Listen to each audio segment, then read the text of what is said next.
Nulumayana Sakayama Ikoisaya.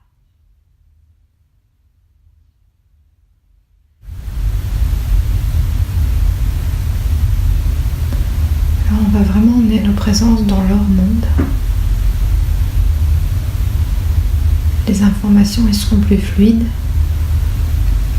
plus facilement traductibles. Les fréquences seront plus claires. La présence sera plus tangible.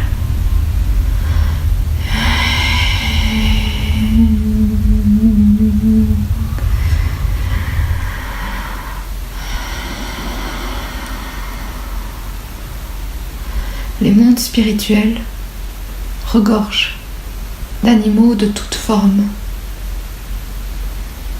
d'animaux de toute espèce. La vie de la matière n'est qu'un pan de la réalité tangible du règne animal. Et il n'y a pas que les espèces nommées mammifères sur Terre qui y sont représentées. Toutes sortes d'animaux sont représentés dans les mondes énergétiques et spirituels. Chaque être a une fonction. L'éveil de la conscience séquine permet à l'être humain de retrouver sa sagesse primordiale, de retrouver sa connexion à la terre en intensifiant sa présence. L'homme est sur 2 jambes. Le cheval pose ses pieds sur 4 jambes. Ces 4 jambes lui permettent une interconnexion à la terre essentielle, à l'évolution de l'humanité. L'humain est pauvre, ou plutôt l'humain s'est appauvri. L'humain a désacralisé son union au règne animal. Il s'est coupé du monde animal. Et le cheval permet de revenir à la source même de son union, de sa connexion au règne animal et au règne de la terre.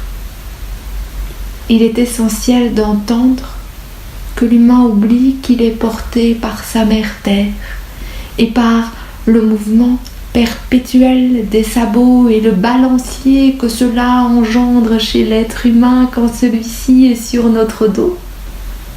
Il retrouve le fait d'être porté. L'être humain oublie de célébrer sa mère, l'utérus qui l'a porté. De ce fait, il oublie de célébrer sa mère terre, la terre qui le porte. Le cheval permet d'être porté à nouveau dans un mouvement intrinsèque d'amour. Pourtant, l'être humain veut commander ce mouvement, un peu comme si l'embryon ou le fœtus voulait commander la mère qui le porte et lui dire quoi faire et où aller. La mère, si elle suit son instinct profond, sait mieux que l'enfant, et surtout le corps sait ce qu'il a à faire, et il en va de même pour le règne équin.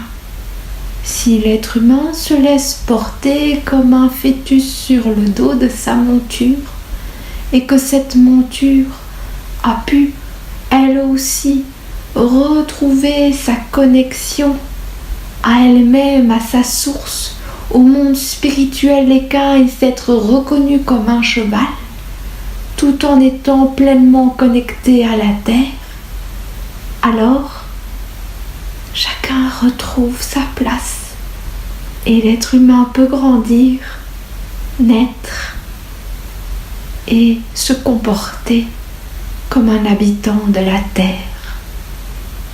Même dans les mondes spirituels, l'être humain emporte parfois avec lui la croyance que le règne animal est en dessous dans la hiérarchie. Il n'en est rien. Et le choc est parfois virulent, car quand l'être qui quitte son corps rencontre dans les mondes spirituels les animaux qui l'ont accompagné. Il prend conscience de la déchéance de l'humanité. Iko Isaya. Nous sommes présents pour faire grandir et nous sommes aussi présents pour nos frères et sœurs équins qui vivent la souffrance sur terre. Même si c'est un choix d'incarnation, ils ont besoin de soutien énergétique.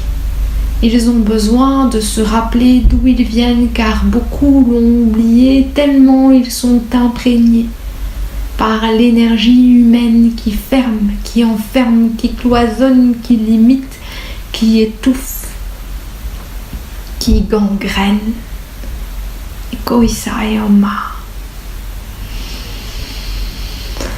Et respirez profondément jusqu'au fondement de l'utérus, car c'est l'utérus qui porte. Et beaucoup trop de femmes incarnées dans un corps féminin veulent être des hommes à cheval. Or, c'est la femme qui montre une nouvelle voie. Elle n'a pas à monter comme un homme, puisqu'elle recherche, comme tout être humain sur sa monture, le mouvement de la vie intra-utérine, se laisser porter et accepter que l'autre sache mieux où il faut aller pour grandir. Isokoya.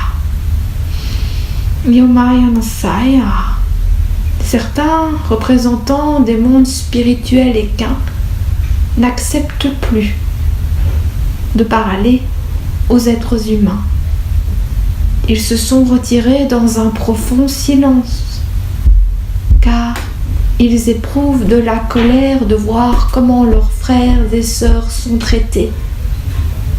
Ils éprouvent de la colère dans le fait d'offrir de l'information qui est bafouée. Ils préfèrent se taire et méditer en leur cœur et en leur présence pour aider leurs frères et sœurs. Certains chevaux aussi incarnés se détournent de l'humain, ce qui entraîne de la violence, de l'incompréhension.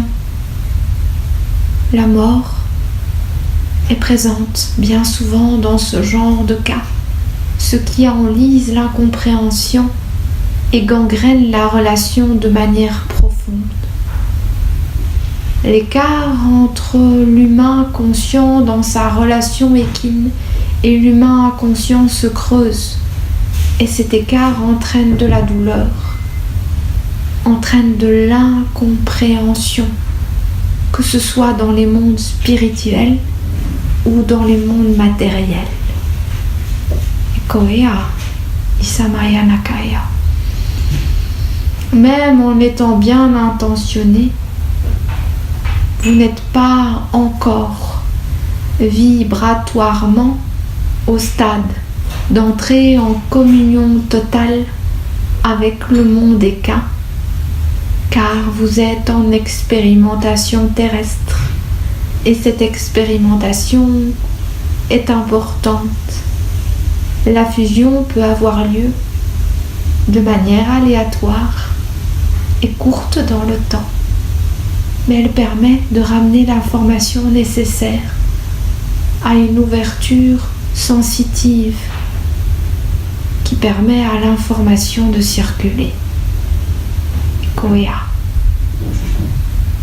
Avez-vous des questions concrètes à nous poser auxquelles nous pourrons, pour ceux qui sont disposés à le faire, répondre?